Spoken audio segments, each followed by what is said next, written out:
ओवीस kitchen या recipe चॅनलमध्ये तुमचे स्वागत आहे. तर आज आपण ना फक्त एक वाटी गव्हाचं पीठ वापरून ना अतिशय भन्नाट अशी रेसिपी करणार आहोत. रेसिपी करायला खूप जास्त सोपी आहे, कमीत कमी साहित्यामध्ये आणि अगदी झटपट तयार होते. त्यामुळे व्हिडिओ संपला ना तरी लगेच ही रेसिपी तुम्ही करायला घ्याल. तर त्यासाठी बघा इथे मी एक वाटी गव्हाचं पीठ घेतलं आहे आणि एक 2 ते 3 चमचे बारीक रवा घेतला आहे. जर तुमच्याकडे जाड रवा असेल ना तर त्याचासुद्धा इथे तुम्ही वापर करू शकता. रवा आणि गव्हाचं पीठ मिक्स करून घेतलं आहे. त्यामध्ये चवीनुसार मीठसुद्धा घातलेलं आहे आणि पुन्हा छान असे हे ढवळून घेतलेलं आहे. आता यामध्ये ना आपल्याला अगदी थोडं थोडं करून पाणी घालायचं आहे. पाणी घालताना ना एकदम ओतू नका. जितकं लागेल ना तितकंच इथे पाणी घालायचं आहे. तर इथे मला एकूण ना 2 वाट्या इतपत पाणी लागलेलं आहे. तर इथे सगळं मिश्रण मी हलवून घेते आणि नंतर तुम्हाला दाखवते. हा पदार्थ ना करायला अगदी सोपा आहे. तुम्ही कधीही नाश्त्याला किंवा जेवणामध्ये मुलांच्या डब्यासाठी काहीतरी झटपट बनवायचं असेल किंवा भाजी चपाती खाऊन कंटाळा आला असेल ना, तर नक्कीच ही रेसिपी तुम्ही बनवू शकता. इथे बघा अगदी थोडं थोडं करून पाणी टाकून मी छान असं मिक्स करून घेतलं आहे. तोपर्यंत जर तुम्ही चॅनलला अजूनही सबस्क्राईब केलं नसेल आणि लाईक केलं नसेल ना, तर नक्कीच एक लाईक आणि एक सबस्क्राईब करून घ्या. कारण की तुमचं एक एक लाईक एक एक सबस्क्राईब हे नवीन यूट्यूबरसाठी खूप जास्त मोलाचं असतं. बघा हवं तर तुम्ही अशा पद्धतीने ना रवीनेसुद्धा ढवळू शकता. म्हणजे अजिबातच यामध्ये गुठळ्या वगैरे राहणार नाही आणि अगदी स्मूथ अशी याची जी पेस्ट आहे ना ती तयार होईल. आता बॅटर आपलं तयार झालेलं आहे. हे बॅटर थोड्या वेळ साईडला ठेवून देऊया. गॅसवरती एक पॅन किंवा कढई तापत ठेवा. त्यामध्ये एक पळी इतपत तेल घालून घ्या. तेलाचं प्रमाण इथे तुम्ही तुमच्या आवडीनुसार कमी जास्त करू शकता किंवा तेलाऐवजी तुपाचा वापर केला ना तरी चालेल. तेल तापलं की त्यामध्ये 1 चमचा मोहरी, 1 चमचा जिरे घालून घेऊया आणि त्यानंतर यामध्ये एक मीडियम आकाराचा कांदा बारीक असा कट करून घेतलेला आहे. ही रेसिपी मी 2 ते 3 जणांसाठी करते. त्यानुसार जे काही साहित्य घेतलेलं आहे. तुम्ही जर जास्त लोकांसाठी करत असाल ना, तर तुम्ही साहित्याचं प्रमाण इथे वाढवू शकता. आता तुमच्याकडे घरात ज्या काही भाज्या अवेलेबल असतील ना, त्यामध्ये तुम्ही घालू शकता किंवा जर कांदा टोमॅटो असेल ना, तर त्याचा नुसता वापर केला तरी चालेल. इथे माझ्याकडे थोडंसं गाजर होतं, त्यामुळे इथे मी ते किसून घेतलं आहे. सिमला मिरची बारीक अशी कट करून घेतली आहे आणि एक मीडियम आकाराचा टोमॅटो अर्धा कट करून घेतला आहे बारीक असा. मुलांना शक्यतो गाजर, सिमला मिरची या भाज्या आवडत नाही किंवा दुधी भोपळासुद्धा यामध्ये तुम्ही किसून घालू शकता.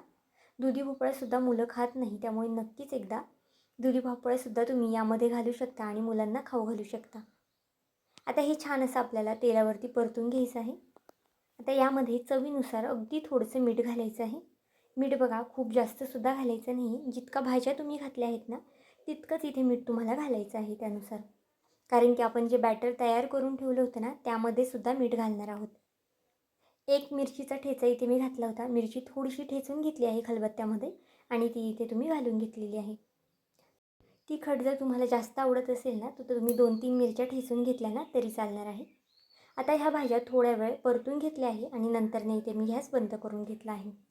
तोपर्यंत बघा जे आपलं बॅटर आहे ना, ते सुद्धा बऱ्यापैकी छान भिजलेलं आहे. आता सगळ्या भाज्या ज्या आहेत ना, ते यामध्ये आपण घालून घेऊया. तुम्हाला जर वेळ नसेल ना, तर तुम्ही गरम-गरमसुद्धा यामध्ये भाज्या घालू शकता किंवा जर वेळ असेल तर थोडा वेळ ह्या भाज्या थंड होऊ द्या आणि नंतर यामध्ये घालून घ्या. आता हे सगळं छान असं ढवळून घ्यायचं आहे. हा पदार्थ ना करायला अगदी झटपट आहे. मुलांना कधी-कधी डोसेच खाऊशे वाटतात, पण कधी-कधी पीठ भिजवायला खूप वेळ लागतो किंवा तांदूळ भिजवायला अख्खा 1 दिवस लागतो. तर अशा पद्धतीचे इन्स्टंट डोसे तुम्ही मुलांना करून देऊ शकता. इथे बघा बॅटर छान असं मी मिक्स करून घेतलं आहे. तुम्ही बॅटरची कन्सिस्टन्सी इथे पाहू शकता. खूप जास्त पातळसुद्धा नाही आणि खूप जास्त घट्टसुद्धा नाही.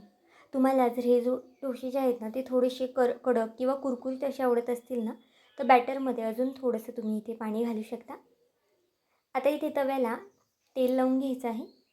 तुम्ही तेल किंवा मग तुपाचा वापर करू शकता. मी इथे थोडंसं तूप लावून घेतलेलं आहे. आता गॅस मिडियम करायचा आहे आणि बॅटर आपल्याला यामध्ये सोडून घ्यायचं आहे. आपण ज्या पद्धतीने डोसे वगैरे करतो किंवा मग रव्याचे वगैरे डोसे करतो ना, अगदी त्याच पद्धतीने आपल्याला हे सुद्धा डोसे करून घ्यायचे आहेत. अगदी हलक्या हाताने हे पसरून घ्यायचं आहे, पाहू शकता. अजिबातच खाली चिटकत वगैरे नाही. फक्त नॉनस्टिकचा किंवा मग अशा पद्धतीचा कोणताही तवा तुम्ही वापरू शकता. ॲल्युमिनियमच्या तव्यावरती थोडेफार हे डोसे खाली चिटकू शकतात. आता मीडियम गॅस करूनच हा डोसा आपल्याला छान असा झाकण ठेवून शिजून घ्यायचा आहे. तुम्ही जर व्हिडिओ इथपर्यंत पाहिलाच आहे आणि व्हिडिओ थोडा जरी आवडला असेल ना, तर नक्कीच माझ्या या चॅनलला सबस्क्राईब करायला विसरू नका. आणि माझा हा व्हिडिओ तुम्ही कोणत्या देशातून, शहरातून पाहत आहात ना, हे सुद्धा मला कमेंट करून सांगायला मात्र विसरू नका. इथे बघा वरच्या साईडने छान असं हे बॅटर जे आहे ना ते सुकलेलं आहे. वरनंसुद्धा इथे मी थोडंसं तूप लावून घेतलेलं आहे आणि याची एक साईड आपल्याला पलटी करून घ्यायची आहे. आता इथे हा पहिला डोसा आहे ना, त्यामुळे इतकी चांगली अशी जाळी पडलेली नाही, पण ते नंतरचे जे डोसे आहेत ना त्याला अगदी छान अशी जाळी पडते.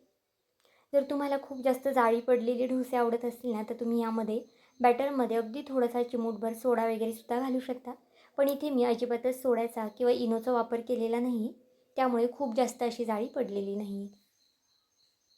डब्यासाठी म्हणाल ना, तर अगदी झटपट हे डोसे तयार होतात.